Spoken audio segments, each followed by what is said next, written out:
저는 홍콩에서 법정 변호사로 활동하고 있는 박완규입니다. 홍콩에 오기 전에는 미국하고 영국하고 그래서 공부하고 그리고 한국에서 해군 장교로 군복무 마치고 홍콩에 왔습니다. 원래 저는 변호사를 하고 싶었어요. 근데 저는 중재하고 소송을 하고 싶어 가지고 어디서 이제 활동을 할까, 변호사로 활동을 할까 고민을 하다가 아시아에서 활동을 해야 되겠다고 생각을 하고, 그리고 싱가포르하고 홍콩하고 두 군데를 고민을 하다가 홍콩에 오게 됐어요.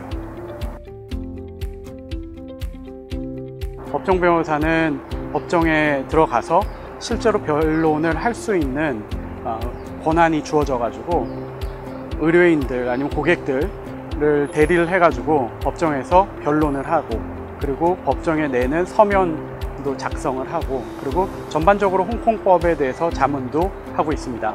반면에 우리가 알고 있는 일반 로펌 변호사들, 사무 변호사들은 주로 자문 업무를 하는데 뭐 M&A나 아니면은 IPO나 아니면 채권 발행이나 그런 업무들을 많이 하죠. 저한테는 하루가 매일이 달라요. 왜냐면은 재판이 있을 때는 보통 아침에 일찍 일어나서 체인버 사무실에 출근을 한 다음에 재판 준비를 하고, 그러고 나서 법정에 가서 변론을 해요. 하루 종일 뭐 재판이 있을 수도 있고 아니면 오전에만 심리가 잡혀 있을 수도 있고, 그러니까 재판이 없을 때는 서면 작성을 많이 하거든요. 근데 서면 작성은 보통 밤에 해요. 그래서 밤 늦게까지 하거나 아니면 새벽까지 작성을 하고, 그러고 나서 또 자고. 많이 바쁠 때는 집으로 출근을 하고 사무실로 퇴근을 하거든요. 이게 무슨 말이냐면 새벽 2, 3시에도 집에 가고 또 잠깐 잤다가 샤워하고 다시 사무실 한 9시면 또 나오고 해가지고 집으로 출근하고 사무실로 퇴근을 하죠. 하는 일이 반복적이지가 않아요.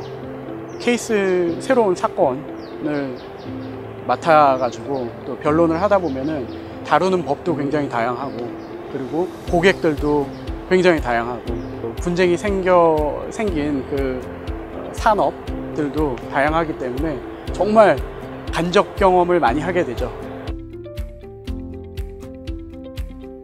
법정 변호사로서 저는 굉장히 큰 자부심을 갖고 있어요. 남들이 못하는 일이고, 그리고 홍콩 법정에서 쓸 수 있는 변호사들은 정말 굉장히 소수의 변호사들만 법정에서 쓸 수가 있거든요. 굉장히 큰 책임이기도 하고 의무이기도 하고, 그리고 또 특권인 것 같아요. 그래서 저는 굉장히 큰 자부심을 갖고 활동을 하고 일을 하고 있습니다. 아무래도 법정에 서서 변론을 해야 되고 또 서면 주장을 잘 할 수 있어야 되기 때문에 언어의 능력이 아주 중요한 것 같아요. 그리고 홍콩에서는 고등법원 이상 법원에서는 거의 대부분이 영어로 진행을 하거든요. 그래서 영어를 아주 편안하게 언어의 마술사라고까지도 해야 될 것 같은데, 그러면 변론을 해야 되니까. 최근에 중국 고객들이 많이 있어요.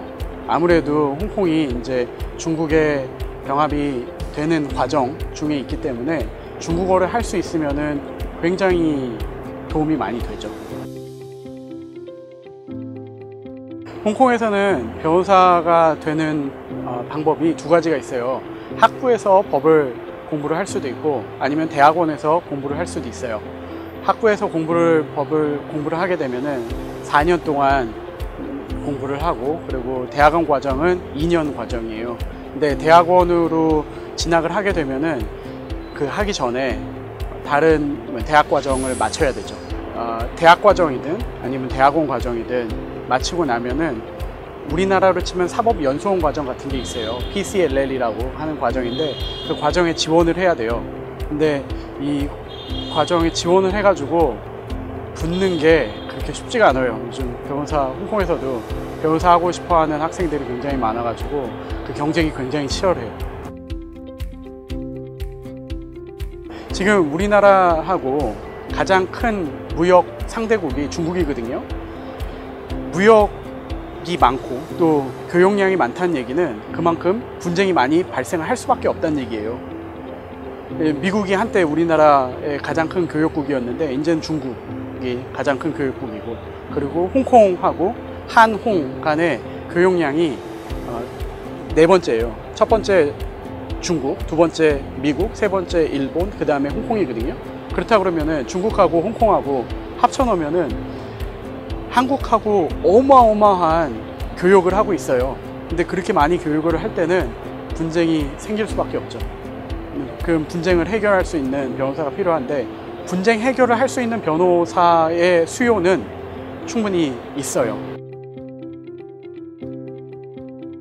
결국에는 본인의 성향인 것 같아요. 내가 남들 앞에서 변론을 할 수 있는가, 그리고 할 용기가 있는가, 그거를 먼저 생각을 해봐야 될 것 같아요. 계속 변론을 하는 변호사이기 때문에 만약에 그런 도전을 해보고 싶다라고 하면은 적극 추천을 드리고 싶어요. 그리고 일 자체가 굉장히 말씀드렸듯이 다이내믹하고 재밌어요. 고등학생들이 학교에서 모의법정이나 아니면 모의 유행 같은 거가 있잖아요. 그런 게 도움이 많이 되죠. 아무래도 변론을 할 수 있는, 아니면 내가 생각하는 거를 조금 다듬어 가지고 말할 수 있는 기회는 최대한 많이 만들면은 나중에 도움이 될 것 같아요. 변호사라고 하는 직업 자체가 남을 도와주는 일이잖아요. 그리고 도와주는 사람들이고, 근데 남의 이익을 대리하고 대변하고 거기서 오는 보람이 많아요. 그리고 또 내가 대리한 내 고객의 일이 잘 해결이 됐을 때 뭔가 내 안에서부터 올라오는 그런 자부심도 있고, 그리고 해냈다 하는 성취감도 있고, 근데 그 기분이 너무 좋은 것 같아요. 변호사로서 생활을 하면서, 그리고 활동을 하면서 어떨 때는 많이 힘들어요. 오랫동안 일을 해야 되지, 집에도 못 가지, 계속 똑같은 거 같고, 어떨 때 보면은 같은 단어 아니면 같은 문장 갖고 몇 시간 동안 씨름하기도 하거든요. 근데 그 씨름했던 거가 나중에 좋은 결과가 있었을 때, 그때 느끼는 그 성취감, 뭐하고도, 어떤 거하고도 바꿀 수가 없어요.